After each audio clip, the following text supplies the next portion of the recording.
नमस्कार, मी वैद्यलता रोजतकर।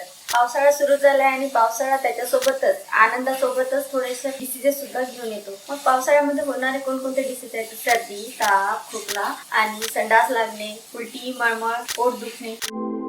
पुन्हा एकदा निसर्गाकडे या नियमाने आपण आज तापाचे प्रथम उपचार बघणार आहोत। त्याला छान भूक लागेपर्यंत उपाशी ठेवायचे आहे, हा झाला प्रथम उपचार। दुसरा उपचार, त्याला आपलं जे पाणी आहे ते उकळून गार करायचे। या पाण्यामध्ये तुम्ही धने पावडर टाकू शकता किंवा वाळ्याची पावडर टाकू शकता। हे टाकल्यानंतर तुम्ही ते थंड होऊ द्यायचं आहे त्याच्या मनाने, ना की फॅननी किंवा फ्रीज मध्ये असं नाही। जेवणात सर्वप्रथम त्याला आहारामध्ये मूग डाळची सूप द्यायचं आहे। जर आपण मूग डाळ भाजून घेतलं आणि मग ते केलं तर अजून सुपाचं आणि पचायला हलकं होतं। याच्यासोबतच त्यांना ज्वारीच्या लाह्या चालतात, मुरमुरे चालतात, राजगिऱ्याचा लाडू चालतो, हे आपण त्यांना द्यायचं आहे। सर्वप्रथम त्याला ही पेस्ट, त्याच्यात डाळ तांदूळ आपण टाकू शकतो। याची पहिले अशी पातळ अशी खिचडी बनवायची आहे, म्हणजे लापशी टाईप, अगदी जी चम्मचनी खाता येईल। सूप पेक्षा घट्ट आणि खिचडीपेक्षा पातळ अशी मधल्या साईडची अशी आपल्याला ही खिचडी बनवायची आहे। आणि यानंतरच्या जेवणामध्ये त्याला आपण मूग डाळचीच खिचडी त्याला द्यायची आहे। आणि मग जशी त्याचा अगदी वाढला असेल किंवा भूक वाढली असेल, तापाचं अंतर वाढलं असेल, तर मग तुम्ही त्याला हळूहळू सामान्य आहारावर तुम्ही त्याला शिफ्ट करू शकता। दुसरा उपचार,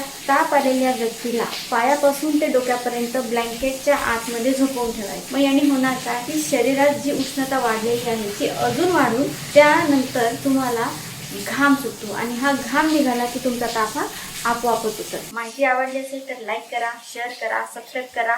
नमस्कार।